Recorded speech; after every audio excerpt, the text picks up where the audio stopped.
Magandang araw mga manay and welcome sa ating kusina ngayong araw dahil alam naman natin, bare month na at isa to sa magandang ipangregalo, pang giveaways sa mga chikiting, sa mga kakilala natin. Sa sobrang ganda, akalain mo ba na scrap to o mga pinagtabasa ng ating cake na hindi dapat sayangin? Kaya naman tara, ngayong araw ay ituturo ko sa inyo. So, eto yung mga pinagtabasa ng ating cake na wag natin itatapon kasi sayang naman dahil pwedeng-pwede pa natin tong pagkakitaan. So, dito ang gagawin lang natin ay dudurugin natin gaya ng ginagawa ko. So, 'di ba? Kalimitan kasi minsan hindi talaga maiiwasan na meron tayong mga natitirang cake kasi pag nagtatabas tayo mula sa ating mga ginagawang cake. So, sayang naman kung ito ay itatapon at masayang. Dahil sa mahal na rin ng mga sangkap, syempre pwede pa nating gawan yan ng paraan para pwedeng pagkakitaan. Kaya dito ay kailangan lang natin durugin gaya ng aking ginagawa. Then, makalipas lang po ang ilang minuto kapag ganito na. Ayan. Nadurog na natin, no? So, ang gagawin natin dito ay mag-a-add tayo ng condensed milk. So, konti lang. Kailangan po tansyahan lang po yung paglagay para po ma-assure natin na hindi naman siya yung sobrang lambot na hindi na natin mabibilog. Kailangan saktong-sakto lang. At sa magtatanong naman na, Manay, paano po yan? Hindi naman ako gumagawa ng cake, pero gustong-gusto ko tong gawin kasi magandang pang negosyo. So, pwede kayong gumamit ng Graham Crush, Oreo Crush, or pwede rin po yung mga nabibili na ready-made na mga brownies na or chocolate cake na nabibili sa supermarket. Pwede niyo po yun durugin. So, once na okay na, ganito na, 'di ba? Saktong-sakto lang, yung sakto na pwede natin siyang mabilog at hindi sobrang lambot. Dito ay gagamit tayo ng 1 tablespoon na sukatan. So, kailangan talaga meron tayong gagamitin na panukat para pare-pares ang laki, hindi yung merong mas malaki, may sobrang liit. Para po pantay-pantay lahat. Then, ganito lang yung gagawin natin. Bilugin lang natin gamit ang ating kamay, syempre. Kailangan mag-plastic gloves tayo dahil malagkit ito. Then, gaya ng ginawa ko sa umpisa, ganun pa rin. So, nasa inyo kung gaano kalaki yung gusto nyong gawin. Pero eto, saktong-sakto lang yung laki nito. At, nakita nyo, ang bilis lang niyang bilugin. Kaya, pwedeng-pwedeng pambanding rin kasama ang inyong chikiting. At the best tong pangregalo talaga ngayong palapit ang mga okasyon. At eto na nga mga manay, tapos na tayong magbilog. So, nakagawa tayo ng 34 pieces dun sa ating scrap ng ating cake. So, set aside muna natin to. So, dito ay gagawa tayo ng ating chocolate ganache. Ito yung pang-coating natin sa ating cake. So, ang gamit ko ay Bakersfield Dark Chocolate. Kasi para po hindi nakakaumay at saktong-sakto lang ang bibigay nitong lasa sa ating chocolate balls na ating gagawin. So, dahil 1 kilo to, ang kailangan lang natin is 200 grams. So, kada isang pitak nito ay 200 grams. Kasi 5 po yung laman nito na ganito kalalaki. Then, ikakat ko lang siya ng ganito kalalaki rin. Maliliit lang din, sakto lang. Kasi ima-microwave natin to. Pwede rin po ninyong i-double boiler para mapalambot natin.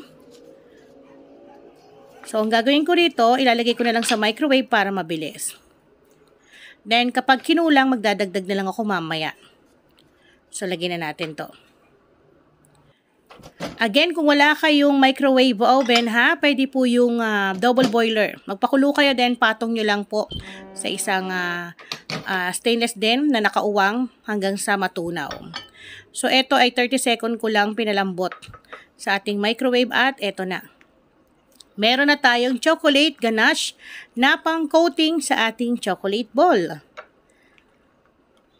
So, dahil ready na to, ang kailangan lang dito mga manay kasi wala tayong hinalo na evaporated milk or all-purpose cream. So, kailangan mabilis po talagang kumilos. So, meron tayo ritong stick, barbecue stick, at tinidor. Isawsaw lang natin.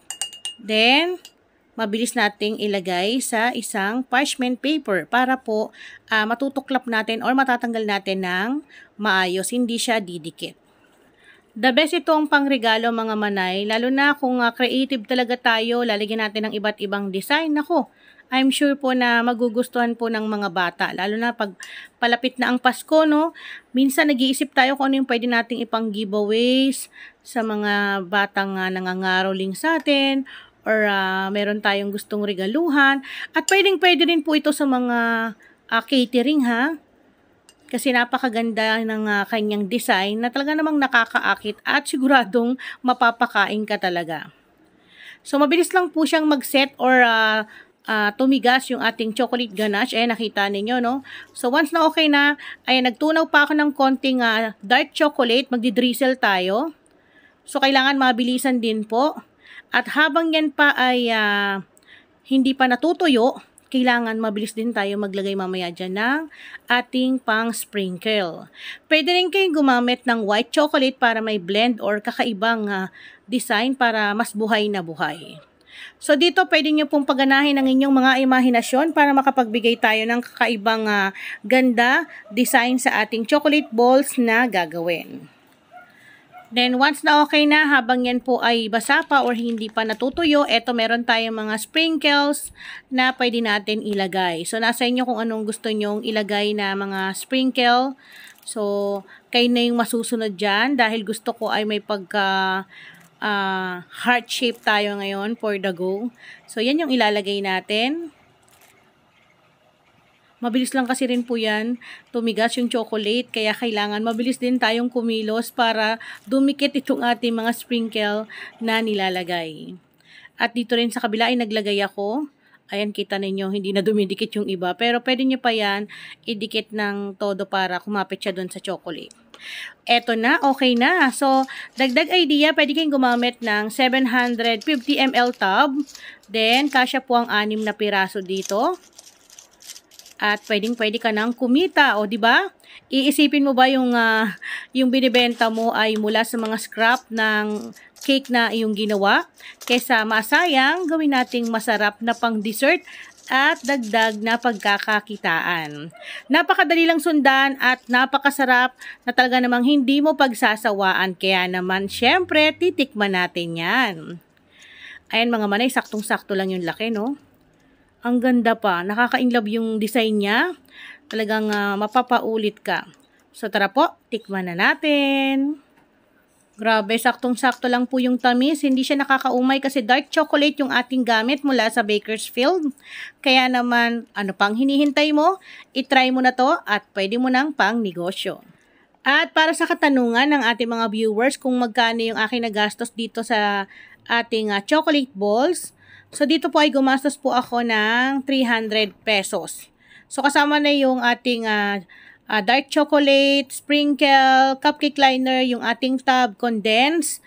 Then, i-divide nyo sa 34 pieces na ating nagawa. So, pwede nyo ibenta to ng 90 to 120 pesos at dun nyo na makikita kung magkano yung ating pwedeng tubuin per tub. So, magkita-kita po ulit tayo. Paalam!